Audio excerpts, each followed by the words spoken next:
Welcome to today's Gold Invest interview. We're talking to Jason Weber, CEO of Precious Metals Explorer Alianza Minerals, trading on the TSXV Venture with the symbol ANZ. The company had some nice high-grade intercept at its Haldane Silver project in the Keno Hill district in the Yukon, just a couple of days ago, really. Jason will talk us through the results and explain their significance for Alianza. Welcome, Jason. Good to have you back. Yeah, it's great to be back, Bjorn. Nice to talk to you. It's been only about a month and a half since our last talk, but stock has performed well in the meantime. The company released some very nice results, as I said, from Haldane. Please give us a short summary of what you hit there. Yeah, timing is everything, isn't it? We had when we had talked last, we had just finished up our drill program at Haldane. We drilled 4 holes, targeting 2 targets in the main area of the property we call the Mount Haldane vein system. That was really the core of the property, where the work that dates back to the 1920s originated on the property. And this area is known for a couple high-grade silver target areas, Middlecoff, which is one we drilled this year as well. But the target we released results on is called West Fault. And that's a target that had been first drilled in 2011 by a predecessor company.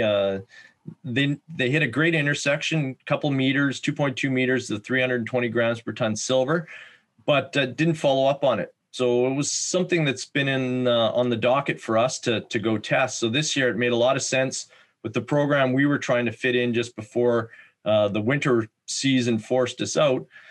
It was kind of gave us a central area to go work. So we targeted this West Fault mineralization, and we were really fortunate to hit down dip and along strike a 16-meter core intersection, which translates to a true width of about 8.7 meters, that averaged 311 grams per ton silver, just under 1% lead, and 1.1% zinc. So fantastic intersection for us.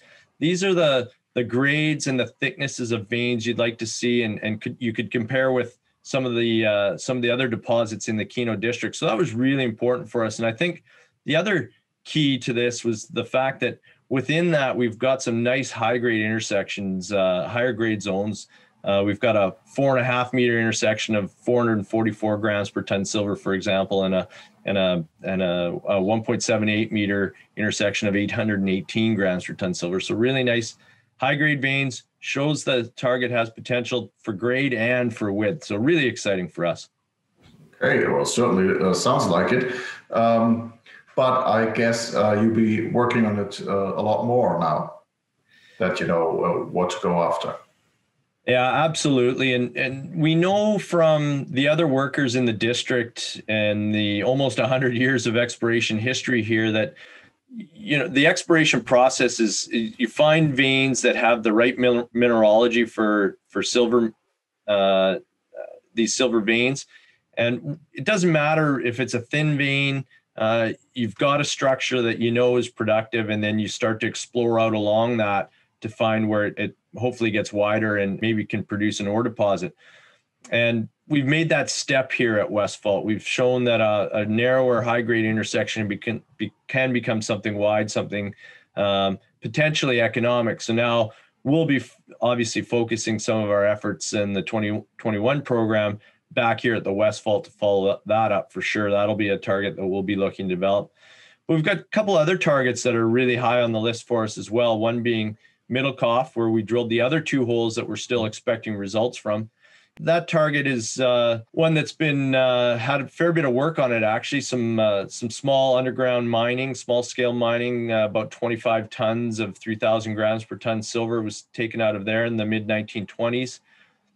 So that's obviously a target we'll be spending some time following up as well. And we've done that over the last few years, hitting some nice high grade mineralization. But kind of exciting for us as geologists is a new discovery we made at what's called Bighorn. This is a brand new target, never been seen before. We were the first drill into it, and we were fortunate enough to hit a couple meters of 125 grams per ton silver. So not ore, but when you go back to the exploration process here in this district, we've identified the right mineralogy in a vein. So now this structure is a viable structure for us to explore. And hopefully, like Westfault, we'll find this narrow, maybe lower grade vein will balloon into a higher, thicker vein system, and so that'll be a target for us this season as well. So, looking at the 2021 program, we've probably thought now this will be a bit larger program and maybe a bit more focused between those three targets. Okay, so certainly a lot of work to go there, but I think a lot of potential to enlarge on what you found already. We're certainly looking forward to hearing more of that. But let's talk about something different and something that almost everybody in the industry has been talking about the last couple of days, the alleged silver short squeeze by that Reddit crowd or Wall Street bets or similar on the silver price.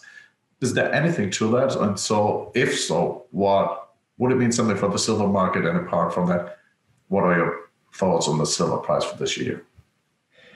Well, certainly, I think there's been some evidence in some of the individual silver companies that there's been some increased attention, let's say.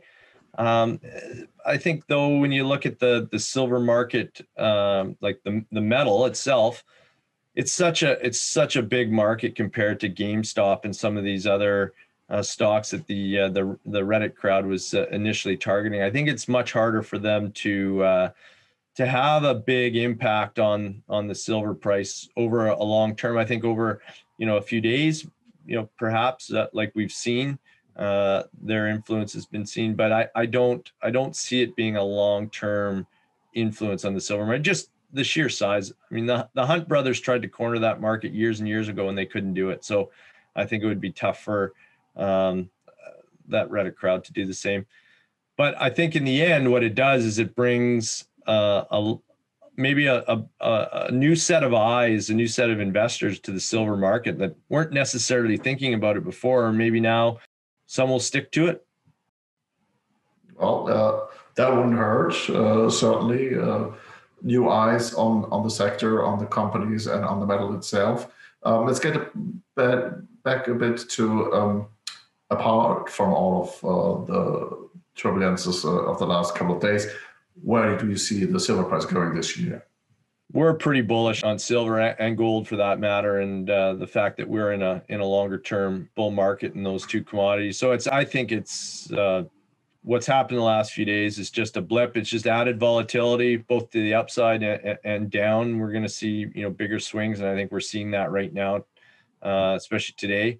So, I don't think it changes anything for me going forward. I think the silver bull is here, and I think it's a long term. And this is just one of those, in any bull market, you see catalysts that move the commodity prices, whether it's copper or gold or silver, up or down, and it might be supply chain problems. It can be anything, and in this case, I think it's the so-called silver short squeeze going on. Well, certainly interesting days. Can't deny that. Well, thank you for taking the time, Jason. Best of luck this year. And I certainly hope, too, that the silver and or gold bull market is here to stay. Let's talk again when there's more true news from your projects. And in the meantime, anyone looking for more info on Alianza, please go to the company's profile on goldinvest.de or, of course, to the company's website, alianzaminerals.com. Thank you, Jason. Thank you, Bjorn.